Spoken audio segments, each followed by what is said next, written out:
बिस्मिल्लाहिर्रहमानिर्रहीम। आज हमारा सेकंड ट्यूटोरियल है ASP.NET। ठीक है जी। तो कल हमने इंट्रोडक्शन की क्लास ली थी जिसके अंदर हमने ASP के बारे में कुछ डिस्कशन की थी, जनरल डिस्कशन की थी और साथ में कोर्स आउटलाइन डिस्कस की थी। तो जैसे कि कोर्स आउटलाइन के अंदर सबसे पहली चीज़ थी कि हम C# कंसोल एप्लीकेशन डेवलपमेंट को सीखेंगे, जिसके अंदर हम ऊप के बेसिक कंसेप्ट को कवर करने की इंशाल्लाह कोशिश करेंगे। तो आज हमारा सेकंड ट्यूटोरियल है जिसके अंदर हम अपनी विजुअल स्टूडियो के अंदर C# की कंसोल एप्लीकेशन को स्टार्ट कर रहे हैं। ठीक है जी। हम कोशिश करेंगे कि कंसोल एप्लीकेशन को हम जल्द से जल्द ख़त्म करें और आपको समझाने की कोशिश करें। ठीक है जी। तो मैं विजुअल स्टूडियो 2012 यूज़ कर रहा हूँ। आप 2010 या 2012 कोई भी यूज़ कर सकते हैं, कोई प्रॉब्लम नहीं है। ठीक है जी। तो हम फाइल पे जाएंगे, न्यू पे जाएंगे और प्रोजेक्ट पे चले जाएंगे। ये विजुअल स्टूडियो की इंस्टॉलेशन भी सिखा दूं, कोई प्रॉब्लम अगर है तो। ठीक है। तो फाइल पे जाएंगे, न्यू पे जाएंगे और न्यू प्रोजेक्ट पे चले जाएंगे। ठीक है जी। यहाँ पे आपको साइड पे बहुत सारे नजर आएंगे। हम इन कौन सा सिलेक्ट करेंगे? C# को साइड से कॉर्नर ओपन करके यहाँ से हम कंसोल एप्लीकेशन पे क्लिक करेंगे और यहाँ पे हम अपनी एप्लीकेशन को नाम देंगे। ठीक है जी। तो मैं नाम दे देता हूँ क्रिकेट। यहाँ पे डॉट नहीं डालना, यहाँ पे स्पेस नहीं डालना। ठीक है। यहाँ पे माइनस नहीं डालना। ठीक है। कितनी चीजें होंगी? डॉट, स्पेस और माइनस। ठीक है।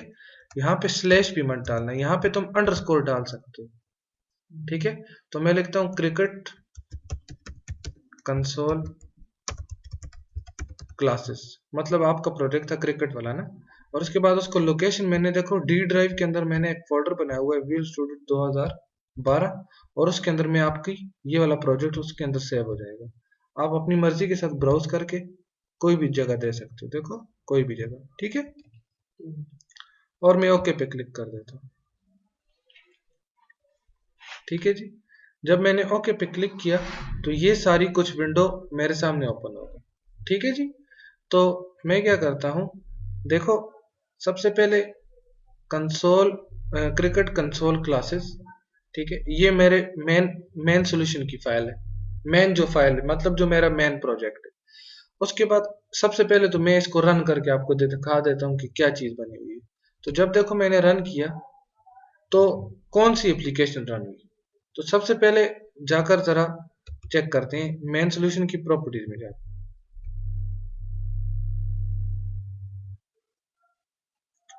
प्रॉपर्टीज में चले गए तो उसने कहा स्टार्टअप ऑब्जेक्ट। तो देखो स्टार्टअप ऑब्जेक्ट के अंदर उसने क्या लिखा हुआ है? Not set. तो देखो अब हमने उसको सेट करना है। तो इस वक्त हमारा ये जो मेन सॉल्यूशन है इसके अंदर कितनी क्लासेस बनी हुई हैं? ठीक है। कोई क्लास है? हाँ है, प्रोग्राम डॉट सी एस। मैंने इस पे डबल क्लिक किया तो देखो ये क्लास बनी हुई है, बनी हुई है ना। मैं क्या करता हूँ जी, इस क्लास को डिलीट कर देता हूँ, मुझे जरूरत ही नहीं है इसकी। देखो मैंने डिलीट कर दिया। अब मैं इसके अंदर देखता हूँ कुछ है। देखो पहले था ना, नहीं था, नहीं था, अब नहीं है। ठीक है। अच्छा मैं क्या करता हूँ, इस पे राइट क्लिक करके मेन सॉल्यूशन पे यहाँ पे जाता हूँ add new folder. Right click करके ऐड न्यू फोल्डर और यहाँ पे मैं लिखता हूँ डे 1। मैंने क्या बना दिया? डे 1, मतलब हमारा आज पहला दिन। ठीक है। और इस पर राइट क्लिक करके ऐड न्यू आइटम और विजुअल C# आइटम्स और यहाँ पे क्लास लिखा हुआ है, ये क्लास है। और यहाँ से मैं क्लास को नाम देकर ओके कर दूंगा। या दूसरा तरीका, डे 1 पे राइट क्लिक करके ऐड, ये नीचे डायरेक्ट आया हुआ है क्लास, जिस तरह आप बेहतर समझते हो। ठीक है।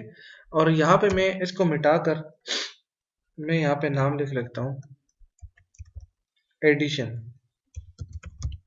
और इसके पीछे लिख लेता हूँ 1 एडिशन, मतलब ये हमारा पहली एग्जांपल आ गई ना। इस तरह अगर आप जो मतलब आप प्रोजेक्ट बना रहे हो, कुछ भी काम कर रहे हो, जब आप उसको तरतीब के साथ लेकर जाओगे ना तो कल को आपको देखने में मजा आएगा। हाँ भाई, सबसे पहला प्रोग्राम मैंने ये किया था, दूसरा ये किया था, फिर साथ में ये भी आप लिख रहे हो कि हाँ भाई इसके अंदर मैंने एडिशन की थी, इसका सीरियल नंबर 1 था। ठीक है।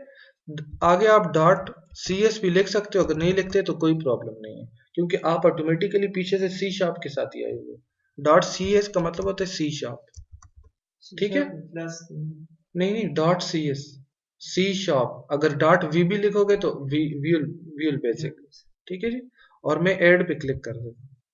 तो देखो जब मैंने ऐड पे क्लिक किया तो इस फोल्डर को मैं बंद करता हूँ, ओपन करता हूँ, तो इसके अंदर एक क्लास बनी हुई है। मैं डबल क्लिक करता हूँ तो देखो ये हमारे पास क्लास ओपन हो गई, ठीक है। अब देखो अब मैं वापस मेन सॉल्यूशन की प्रॉपर्टीज में जाता हूँ, तो देखो यहाँ पे जाकर अभी नहीं आया हुआ, ठीक है, नॉट सेट है ना, ठीक है। अच्छा, अब देखो ये मेरे पास क्लास बन गई। अब सबसे पहले सवाल उठता है कि भाई ये ऊपर क्या चीज है, ठीक है। उसके बाद ये क्या चीज है, अब ये क्लास कैसे बनी हुई है, ठीक है।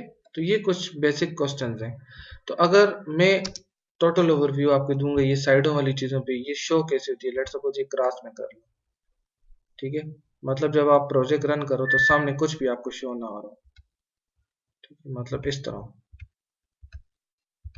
मतलब इस तरह बिल्कुल हार्डली पेज हो, तो आप शो किस तरह करोगे। तो शो सबसे पहले आपको क्या चीज चाहिए, मेन सोल्यूशन, मतलब सोल्यूशन एक्सप्लोरर आपको चाहिए। तो आप क्या करोगे, ऊपर व्यू पे क्लिक करोगे और यहाँ पे क्या लिखा हुआ है, सोल्यूशन एक्सप्लोरर। आसान तरीका क्या है, कंट्रोल आल्ट एल आप प्रेस करो तो आ जाएगा। मैं इस पे क्लिक कर देता हूँ तो देखो ये साइड पे आ गया। इसको हाइड करना चाहते हो, मतलब क्रॉस मत करो, हाइड कर दो। तो हाइड करने का तरीका क्या है, ये दरमियान वाले पे क्लिक कर दो, ये इधर हाइड हो गया है, ठीक है। अब दोबारा इस पे क्लिक करो, जब आप साइड पे क्लिक करोगे तो ये गायब हो जाएगा। इसको परमानेंट कर दो, यहाँ पे क्लिक कर, अब ये परमानेंट हो गया, ठीक है। अब ये आपकी क्लास थी, इस पे डबल क्लिक करो तो ये आपको कोड नजर आ गया, ठीक है। नजर आ रहा है, मैं बड़ा कर देता हूँ यार, ठीक है जी। अच्छा, सबसे पहले देखो ऊपर लिखा हुआ है जी यूजिंग सिस्टम डॉट कलेक्शन। तो देखो जैसे आप लोग सी प्लस प्लस के अंदर ऊपर लाइब्रेरीज कॉल करते थे, hash include iostream dot H वगैरह वगैरह, वो क्यों कॉल करते थे, ताकि इस कोड के अंदर मैं जो कोड लिखूंगा, मतलब मैं लिखता हूँ जी सी आउट, सी इन वगैरह वगैरह, सम या कुछ भी मैं लिखता हूँ, तो वो हमें एरर्स नहीं देते फिर। मतलब मैंने सी आउट लिखा, ऊपर लाइब्रेरी कॉल की हुई है, तो वो मुझे बता देते हैं हाँ भाई सी आउट इस लाइब्रेरी से आया हुआ है, ठीक है। तो इसी तरह ये जो ऊपर लिखा हुआ है ना यूजिंग सिस्टम डॉट टेक्स्ट, तो ये क्या चीजें हैं जी, ये उसकी डायरेक्टरीज हैं, उसने बताया हुआ है कि अब ये आई किधर से है। तो देखो इस मेन सॉल्यूशन के अंदर एक फोल्डर होगा रेफरेंसेस, नजर आ रहा है रेफरेंसेस, इसका कॉर्नर में ओपन करता हूँ, देखो ये सारी लाइब्रेरीज इसके अंदर ऑलरेडी मौजूद होंगी, इसके अंदर एम्बेड होती हैं। देखो अब ये सिस्टम वाली इसके अंदर मौजूद है, डेटा वाली मौजूद है, डेटा सेट एक्सटेंशन एक्सएमएल, मतलब उसने एडवांस में कुछ चीजें डाली होती हैं यूजर की आसानी के लिए। इन केस अब जैसे देखो आप अपना रेफरेंस डालना चाहते हो, मतलब आप नेट से डाउनलोड करके, तो उसका तरीका क्या है कि आप रेफरेंस पे राइट क्लिक करके ऐड रेफरेंस, ठीक है, ऐड रेफरेंस पे आपने क्लिक किया, तो देखो अब ये कुछ रेफरेंस आए हुए हैं, देखो गूगल जी डेटा। अब ये एचटीएमएल एजाइलिटी पैक जी डेटा ये असल में गूगल में एपीआईज के जरिए काम कर रहा था, ठीक है। तो ये मैं खुद अपने लिए एक चीज बना रहा था कि जैसे हम लोग जाते हैं ना, इंटरनेट एक्सप्लोरर ओपन करते हैं, गूगल क्रोम ओपन करते हैं, वहां पे हम वेबसाइट लिखते हैं google.com, वेबसाइट ओपन हो जाती है, सर्च वाली जगह आती है ना, वहां पे जैसे मैं लिखता हूँ क्रिकेट, सर्च पे क्लिक करता हूँ तो उसके रिजल्ट्स आ जाते हैं। तो मैं ऐसा सॉफ्टवेयर बनाना चाह रहा था कि मैं एप्लीकेशन के अंदर बस सिर्फ अपना प्रोजेक्ट रन करूं और वो ऑटोमेटिकली सारा डाटा मुझे लेकर आके दे। तो उसके लिए मैंने 50% काम कर दिया था और फिर छोड़ दिया था। खैर, तो यहाँ से देखो कॉम सोल्यूशन असेंबलीज, मतलब ये सारी चीजें यहाँ से आप सिलेक्ट करोगे।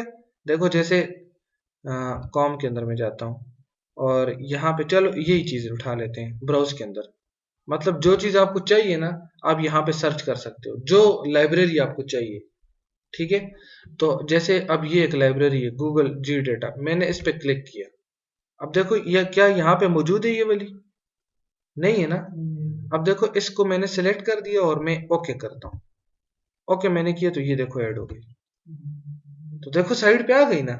अब तुम इसको यहाँ पे कॉल भी कर सकते हो, देखो यहाँ पे मैं लिखता हूँ जी यूजिंग यूजिंग सिस्टम डॉट, या इस तरह था कुछ यार, गूगल, देखो गूगल आ गया, गूगल आ गया ना, Google dot G data dot client dot this dot, बस इतनी ही है।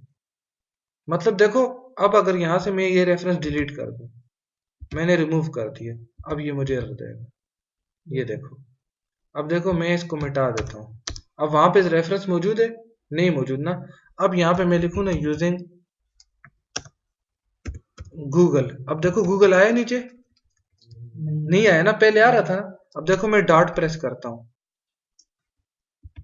गूगल डॉट, आगे कुछ आ रहा है, नहीं आ रहा है। तो मतलब टोटल गेम किसकी है, रेफरेंस की। समझ आई जी। तो ये क्या चीज है, लाइब्रेरीज। उसके बाद नीचे एक चीज नजर आ रही है, नेम स्पेस। नेम स्पेस के आगे लिखा हुआ cricket console classes dot day one. अब इस चीज का क्या मतलब है, तो ये जो नेम स्पेस है ना, ये हमें बताता है इस वक्त ये जो फाइल ओपन है, अब इस वक्त कौन सी फाइल ओपन है, one addition dot C S, मतलब ये क्लास का नाम है, ये फाइल ओपन है। तो ये नेम स्पेस हमें लोकेशन बताता है कि इस वक्त आप क्रिकेट कंसोल क्लासेस आपके प्रोजेक्ट का नाम है। हाँ जी, मेरे प्रोजेक्ट का नाम है, देखो ना, प्रोजेक्ट का नाम है। और उसके अंदर एक फोल्डर है dot day one, dot day one है ना, उसके अंदर कोई फाइल है, उसके अंदर आप काम कर रहे हो। तो इसने हमें क्या बता दिया, पाथ बता दिया, जगह बता दी। और चूंकि हमने क्लास बनाई थी जिसका क्या नाम था, वन एडिशन, तो उसने क्लास को नाम भी दे दिया, खुद ही नाम दे दिया। ठीक है जी, समझ आ गई। अब यहां पे हमने एक गलती की हुई है।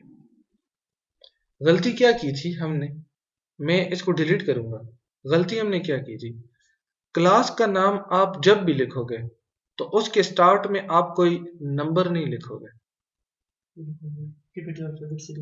नहीं, मतलब ए टू जी कोई भी लफ्ज लिखो, लेकिन कोई नंबर ना लिखो। देखो हमने क्या लिखा था, नंबर लिखा था ना हमने, देखो क्या नाम लिखा है, वन अंडरस्कोर एडिशन। ठीक है, तो देखो इसने इधर आकर क्लास का क्या नाम लिखा है, अंडरस्कोर वन। तो उसने देखो, उसने खुद ही मुझे बता दी कि भाई देखो मैंने अंडरस्कोर डाल दी क्योंकि मैं तो नहीं छोड़ूंगा।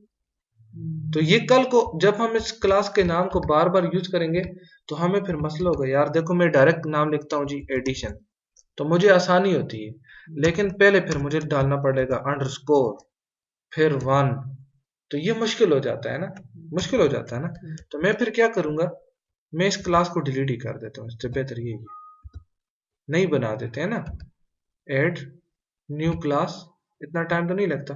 मैं यहाँ पे लिख लेता हूँ एडिशन अंडरस्कोर वन, इस तरह कर लेते हैं, ओके कर देता हूँ। अब देखो, अब यहाँ पे पीछे अंडरस्कोर है नहीं, अब ठीक है। तो देखो इसने एक क्लास बनाई, यहां तक समझ आ गई जी, यहां तक कोई मसला है। तो ये ऊपर एक चीज रहेगी प्रॉपर्टीज, तो प्रॉपर्टीज के अंदर देखो असेंबली वाली क्लास है, तो इस प्रॉपर्टीज के अंदर उसने ये जो पूरा प्रोजेक्ट बिल्ट इन हुआ है इसके बारे में उसने लिखा हुआ है। देखो ये ऊपर कुछ रन टाइम सर्विसेज, सर्विसेज का क्या मतलब होता है कि ये जो प्रोजेक्ट रन हो रहा है, तो जाहिर सी बात है ये विंडो के साथ इंटरेक्ट हो रहा है तो तब रन हो रहा है, वैसे तो नहीं रन हो रहा ना। अब जैसे डेटाबेस का सॉफ्टवेयर है, तुम अपने सिस्टम के अंदर डेटाबेस बनाते हो तो वो तब ही बनेगी जब तुम्हारा सर्विस तुम्हें अलाउड करेगा।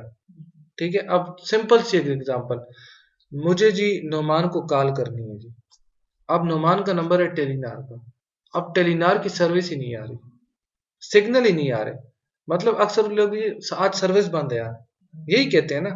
तो जब सर्विस आएगी तो मैं इसे कॉल कर सकूंगा ना, तो सर्विस कैसे आएगी, कनेक्शन बनेगा, तुम सिम डालोगे तो ये देखो, ये उसने एक किस्म की सिम डाली हुई है, उसने कनेक्शन बनाए हुए, हाँ भाई सर्विसेज रन टाइम सिस्टम, देखो system dot run time, system के साथ जो रन टाइम अभी जो चल रहा है उसके साथ उसने सर्विस, और ये तुम्हारे प्रोजेक्ट का नाम शाम, ये दूसरी कॉन्फ़िगरेशन वगैरह डाली हुई है कि कॉपीराइट्स हैं भाई, तो माइक्रोसॉफ्ट के, इसको कोई और ये ना करे वो ना करे। ठीक है जी।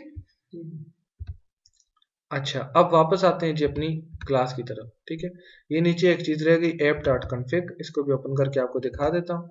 इसके अंदर आपके वर्जन के बारे में लिखा हुआ है कि आप जो कोड, देखो अक्सर जो मोबाइल होते हैं उसके अंदर भी ये चीज लिखी होती है UTF-8, तो ये आप जो करेक्टर्स लिखते हो ना, जैसे मैं यहाँ पे लिखता हूँ दिस दिस वगैरह वगैरह, तो इनको कहते हैं कैरेक्टर्स, मतलब कैरेक्टर्स हम लिख रहे हैं। तो वो कौन सा फॉलो कर रहे हैं हम, UTF-8। ये एक किस्म का कोड है, एक किस्म का नाम उन्होंने दिए हुए, ठीक मतलब है। ये कैरेक्टर को सेपरेटली किया है मतलब उन्होंने नाम लिखा हुआ है कि आप जो वर्जन यूज कर रहे हैं वो आप ये वाला वर्जन यूज कर रहे हैं। ये अक्सर आप जो सिंपल नोकिया के मोबाइल्स हो उसमें आप देख सकते हो, ठीक है। और जो हमारा प्रोजेक्ट रन हो रहा है वो कौन सा डॉटनेट फ्रेमवर्क यूज कर रहा है, 4.5 वर्जन। देखो 4.5। कोई बंदा आपसे पूछ लेना कि आप कौन सा वर्जन यूज कर रहे हो, तो आप उसे बोल सकते हो 4.5, और ये सबसे लेटेस्ट वर्जन यही है 4.5। अब कोई बंदा आपसे बोल दे व्हाट इज डॉटनेट फ्रेमवर्क, कि भाई ये आखिर डॉटनेट फ्रेमवर्क क्या चीज है, पता है आपको? डॉटनेट फ्रेमवर्क एक ऐसी चीज है जो प्रोग्रामर्स या डेवलपर्स को सपोर्ट करती है मुख्तलिफ लैंग्वेजेस के अंदर कोड लिखने में। मतलब dot net framework is a combination of multiple languages to enter some code, to to give some environment. मतलब ये हमें एक एनवायरनमेंट देता है जिसके अंदर हम मुख्तलिफ लैंग्वेजेस का कोड लिख सकते। सिंपल सा जवाब ये, ठीक है। अच्छा, इसकी प्रॉपर्टीज में मैं जाता हूँ, और अब देखो मैं उसकी प्रॉपर्टीज में गया तो हमें टारगेट फ्रेमवर्क तो पता लग गया। देखो डॉटनेट फ्रेमवर्क, तो आप यहाँ से चेंज भी कर सकते हो अपनी मर्जी के साथ। 2 रखना चाहते हो, 3 रखना चाहते हो, 4 रखना चाहते हो, 4.5 रखना चाहते हो। तो हम करंटली कौन सा यूज कर रहे हैं, 4. ऑटोमेटिकली, ठीक है जी। अच्छा, ये सारी देखो चीजें मैंने आप लोगों की तरफ क्लियर कर दी, सही है। अच्छा, अब क्लास की तरफ आते हैं जी। तो सबसे पहले हमारी क्लास का नाम क्या है जी, एडिशन वन, ठीक है। मैं रन करता हूँ जी, नो, ठीक है। अच्छा, देखो मैंने क्लास को रन किया तो उसने एकदम से मुझे क्या दे दिया, एरर, ठीक है। अब एरर पे मैं डबल क्लिक करने से पहले मैं पढ़ना चाहता हूँ कि भाई एरर क्या है। देखो ये एरर लिस्ट गुम हो गई ना, तो ये आपको नीचे नजर आ रही है एरर लिस्ट, ये देखो नीचे। अगर यहां से ना मिले तो व्यू में जाकर एरर लिस्ट शो करा लो। तो ये क्या कह रहा है, प्रोग्राम, ये अब लोकेशन है यहाँ तक, ये डॉट एक्जी तक, मतलब ये तुम्हारा प्रोजेक्ट किस फोल्डर के अंदर सेव है। उसके आगे इसने लिखा हुआ है does not contain a static main method suitable for an entry point, कि मतलब आपकी ये जो क्लास है इसके अंदर कोई मेन मेथड ही नहीं है, तो मैं इसे रन कैसे करूं। तो जाहिर सी बात है ना, गलती हुई ना, ठीक है। आगे उसने प्रोजेक्ट का बताया हुआ है, लाइन नंबर भी बता सकता है, ठीक है। तो इसका मतलब ये जो देखो सिंपली क्लास, इसके अंदर ना मेथड ना और कुछ। तो हम क्या करते हैं जी, इसके अंदर मेन मेथड डालते हैं जी। तो मैं लिखता हूं जी स्टैटिक void main।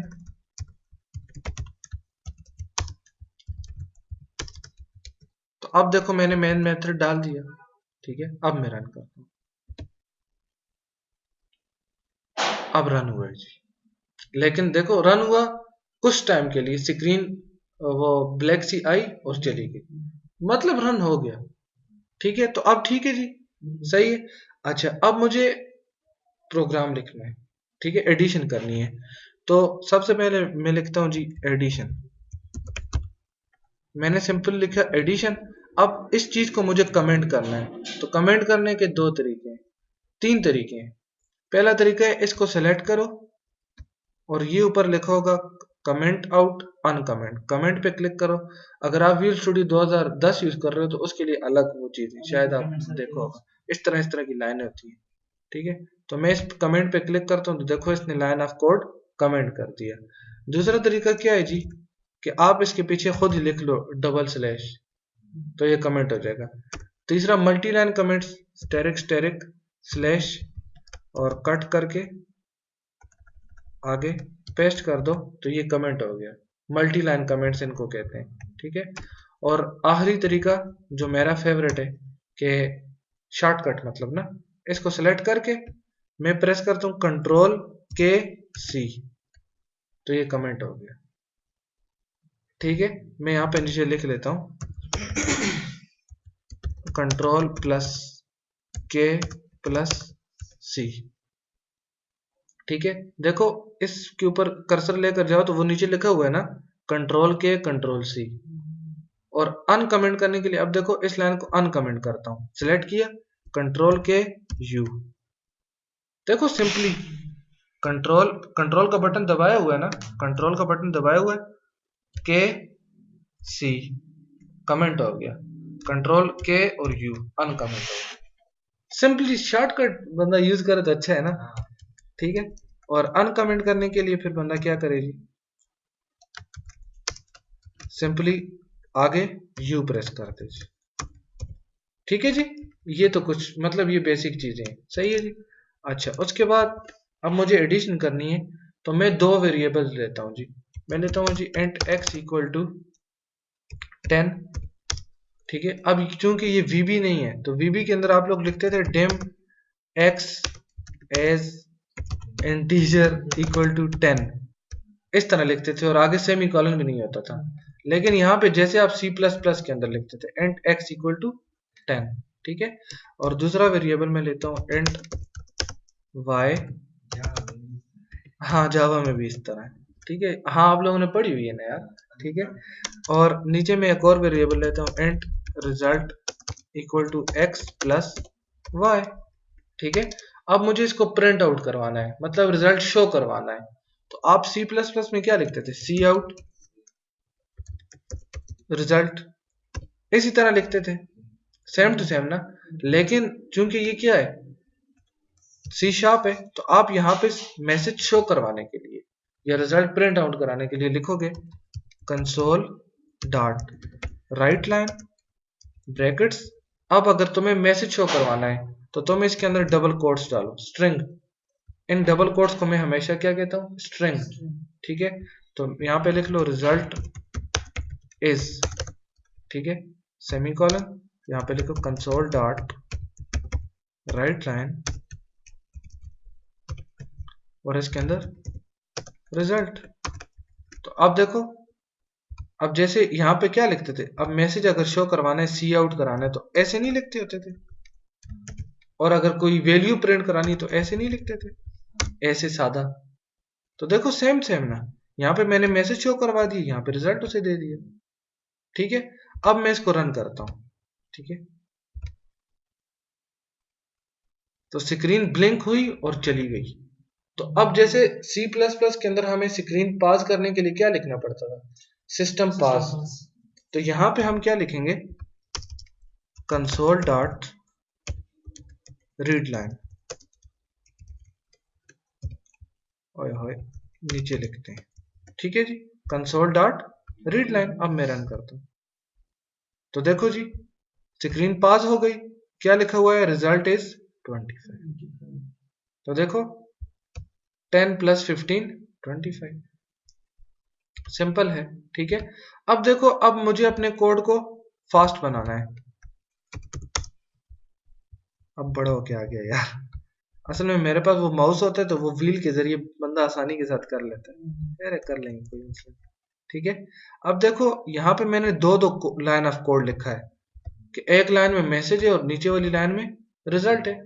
ऐसा कोई तरीका हो जाए कि ये दोनों एक ही लाइन में हो जाए, तो उसके लिए मैं क्या करूंगा, नीचे वाली लाइन को मैं क्या करता हूँ, कमेंट कर देता हूँ, और ऊपर वाला ये जो लिखा हुआ है ना मैसेज, ये पूरा मैसेज है ना, इसके साथ मैं रिजल्ट को कंकेटिनेट कर देता हूँ, जोड़ देता हूँ। तो कैसे, इसके साथ प्लस डाल के यहाँ पे रिजल्ट, सिंपल, ठीक है। हाँ जबरदस्त, तो देखो तुम्हारा रिजल्ट आ रहा है, सही है जी, समझ आ रही है, कोई सवाल है इसमें तो पूछ लें। इसी तरह आप यहाँ पे जस्ट, इसमें हम स्टैटिक क्यों यूज करते हैं, स्टैटिक वॉइड। अच्छा इसका आपको नहीं पता, पक्का जी, नहीं हम तो इंटीजर वॉइड में इस तरह को यूज करते हैं। सही है, आप बताएं जी स्टैटिक। हम जहाँ ये स्टैटिक जो इसलिए यूज करते हैं कि कोई मेथड को बगैर ऑब्जेक्ट्स के क्रिएट किए हुए उसको एग्जीक्यूट कर सकते। और अब देखो मैं सीधे आसान अल्फाजों में आपको ये बताता हूँ, देखो आपकी ये जो क्लास है ये आपको क्या चीज रिटर्न कर रही है, आपको रिजल्ट दे रही है ना। रिजल्ट किस तरह दे रही है, साथ में आप मतलब मैसेजेस भी लगा सकते हो। लेट सपोज यहाँ पे मैं लिखता हूँ स्टैटिक इंट, लिख सकता हूँ, कोई प्रॉब्लम नहीं है। देखो जैसे C++ में इंट मैन लिखते थे, फ्लोट मैन लिखते थे, कुछ भी लिख सकते थे ना। हाँ, वर्ड मैन लिखते थे। अब वर्ड मैन का मतलब ये होता है कि this program will result nothing, बैठ कर ठीक है। लेकिन एंड का मतलब जब आप एंड यूज करते हो तो 100% मुझे कुछ ना कुछ रिटर्न करनी है, ठीक है।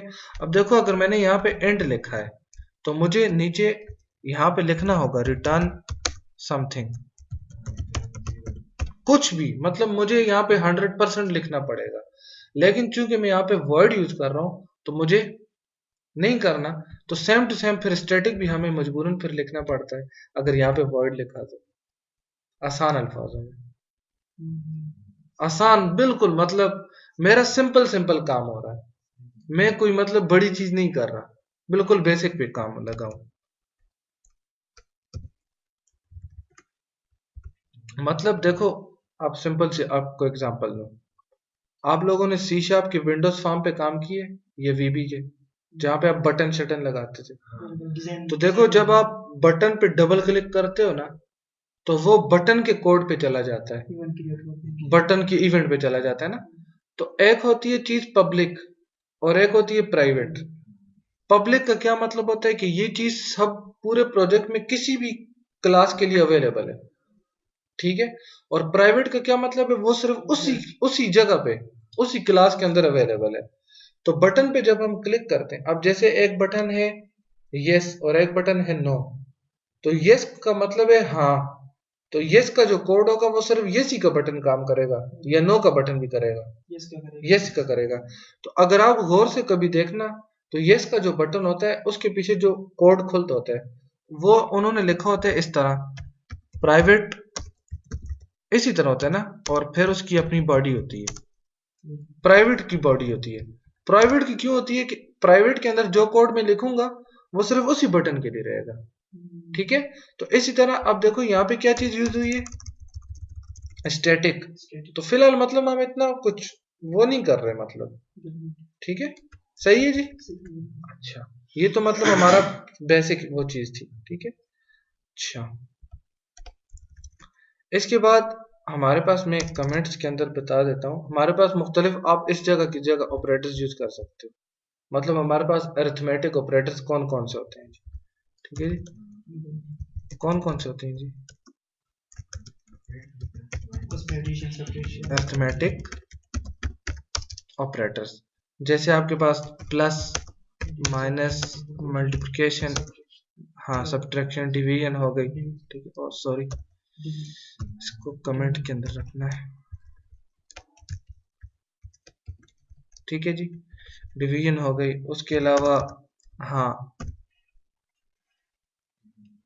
रिमाइंडर कह दो या परसेंटेज भी बोल सकते हो, ठीक है। उसके अलावा इंक्रीमेंट डिक्रीमेंट हो गया, फिर minus equal to, asterisk equal to, वगैरह वगैरह, काफी है मतलब, ठीक है जी। अच्छा जी, अब मैं डे 1 पे राइट क्लिक करता हूं और एक नई क्लास बनाता हूं। डे 1 पे मैंने राइट क्लिक किया और एक नई क्लास बनाई, इसको मैं नाम दे देता हूं जी if_else_2,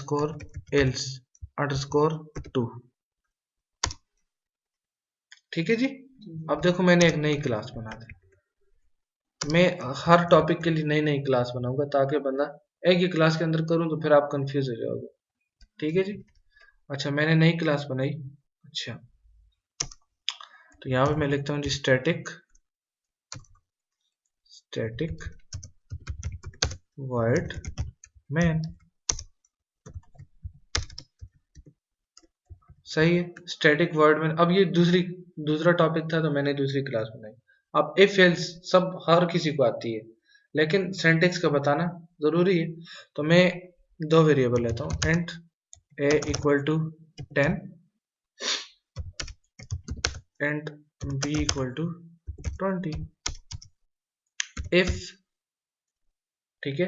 अब यहाँ पे आप डबल टैब का बटन प्रेस करो, डबल टैब मैंने प्रेस की तो देखो उसने खुद बहुत उसकी बॉडी बना के मुझे बता दी।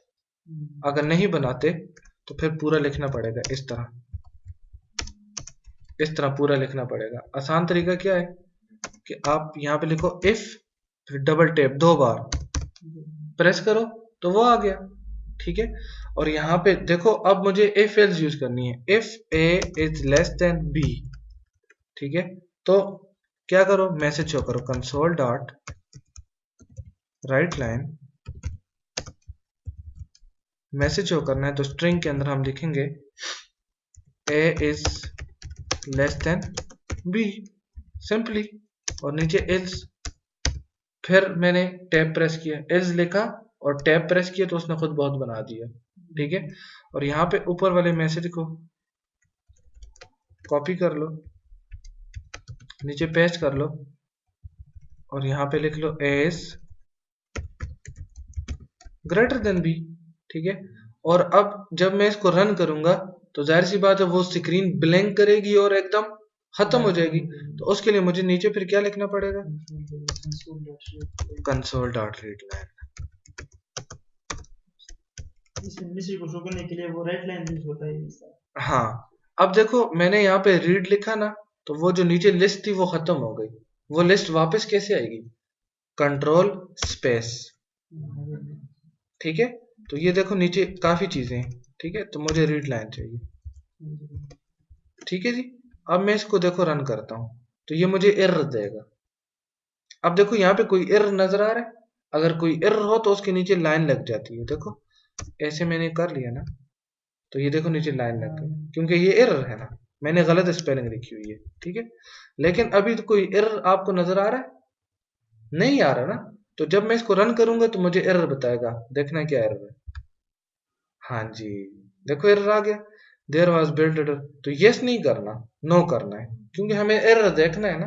ठीक है, तो मैंने नो पे क्लिक किया तो उसने मुझे कहा ये सारा यहाँ तक पाथ दिया हुआ है ना। ठीक है, नजर आ रहा होगा देखो, डी व्हील स्टूडियो वगैरह वगैरह, has more than one entry point defined. देखो जब हमने पहली बार क्लास रन की थी तो हमने मेन नहीं लिखा हुआ था, तो उसने क्या कहा था, we have not seen any entry point, मतलब कोई एंट्री पॉइंट है ही नहीं, मतलब मेन नहीं है। अब वो कह रहा है more than one entry point, मतलब आपके पास कितने मेन है, दो हैं, दो है ना। देखो कैसे उसने ये बात कैसे की, देखो ये जो पूरा प्रोजेक्ट है ये रन तो एक ही बार होता है ना, तो उसे उसे तो पता चलता है कि मेरे पास कितनी क्लासें और कितने मेन हैं, तो मेन तो हमेशा एक ही होता है मेरे भाई। ठीक है, तो इस वक्त हमारे पास दो मेन कैसे हैं, देखो कितनी क्लासें हैं, दो क्लासें हैं। गौर करो, एक है एडिशन वाली क्लास और उसके अंदर भी देखो मेन है, और एक इफ एल्स वाली क्लास इसके अंदर भी मेन है। तो अब जरा गौर करो, इसके नीचे लाइन लगी हुई है, नजर आ रही है, तो उस पे मैं जब लेकर जाता हूं तो वो मुझे एरर दिखा रहा है। देखो ये आगे यहाँ पे आकर देखना, has more than one entry point defined. तो अब ऐसा क्या करना होगा कि वो जो एडिशन वाली क्लास है, देखो डबल डबल मैन हो गया ना, हमें उसको बताना है कि एक है, तो मैं एडिशन वाली क्लास पर राइट क्लिक करके इसको एक्सक्लूड कर दूंगा, मतलब प्रोजेक्ट से निकाल दूंगा, डिलीट नहीं कर रहा, एक्सक्लूड कर रहा हूं। मैंने एक्सक्लूड की तो अब ये एरर खत्म हो गया, देखो अब भी नजर आ रहा है। अब आपने क्या करना है, किधर जाना है, बिल्ट, बिल्ट पे जाकर बिल्ड सॉल्यूशन, तो देखो built one succeeded zero failed, तो मतलब आपका एरर खत्म। देखो अब इसके नीचे कोई लाइन है नहीं है, लेकिन अब आप लोग सोच रहे होगे यार वो हमारा कोड चला गया, गायब हो गया, तो वो कोड गायब नहीं हुआ। यहाँ पे ऊपर एक ऑप्शन होता है, ये शो ऑल फाइल्स, तो जब मैं इस पे क्लिक करूंगा तो देखो ये फाइल नजर आ रही है, ये वापस आ गई। तो जब आपको इसका कोड चाहिए आप इस पे डबल क्लिक करो, आपको कोड उसका मिल जाएगा, लेकिन ये रन नहीं होगा। तो अगर आप इसको वापस हाजिर करना चाहते हो, एक्टिव करना चाहते हो, तो राइट क्लिक करके इंक्लूड इन प्रोजेक्ट कर दो, तो देखो वापस आ गई। और दूसरी पे पहले का काम, दूसरी का काम खत्म हो गया तो इसको एक्सक्लूड कर दो। ठीक है, फिलहाल हम दूसरे पे काम कर रहे हैं तो इसको फिलहाल एक्सक्लूड कर लेते हैं। समझ आई जी। अब देखो मैं रन करता हूं तो वो उसने मुझे क्या मैसेज दे दिया, ए इज लेस देन बी, क्योंकि ए इज, देखो जाहिर सी बात है ना, 10 छोटा है 20। ठीक है जी, समझ आ गई। तो ये सिंपल सिंपल चीजें थी। अच्छा, अब ये तो सिंपल इफ एल्स थी ना, अगर मल्टीपल इफ एल्स हो तो कैसे यूज करोगे? एल्स इफ, तो हम एल्स इफ यहाँ पे एक और कंडीशन लगा सकते हैं, ए इज ग्रेटर देन बी, इस तरह। तो बात तो ठीक है ना, तो मैसेजेस भी ठीक है कि नहीं? और इसके नीचे एक और एल्स लगा रहे हैं कि अगर इन दोनों में से भी नहीं है, तो आगे देखो टैब का बटन, तो ये मैं मैसेज सारा कॉपी कर लेता हूँ और यहाँ पे आकर पेस्ट कर लेता हूँ कि अगर ए छोटा भी नहीं है, ए बड़ा भी नहीं है, तो इसका मतलब है A is equal to equal to ठीक है ना? हमारी चीजें तो ठीक हो रही है ना, ये एल्स इफ हमने क्यों क्यों यूज किया? आपको सिखाने के लिए। सही है जी, ये मैं बेसिक सिंटेक्स आपको समझाने की कोशिश कर रहा हूँ, ठीक है? अच्छा, आज के लिए इतना काफी है जी, सही है। बिल्कुल काफी है। ये फिलहाल जरा मैं स्लो स्लो पढ़ा रहा हूँ, इंशाल्लाह इससे आगे स्पीड में हम पकड़ेंगे, ठीक है? और आज जरा टाइम भी लेट हो गया इस वजह से, ठीक है जी? समझ आइए, कोई सवाल है तो पूछ लें, ठीक है? ये सर भाई ये कैंसल कर ट्राई की जगह कोई और चीज लिख सकते ना, हैं। हाँ ना, ये लिखना पड़ता है। खैर इसकी जगह आगे और चीजें भी आएंगी, ठीक है? सही है जी। ठीक है।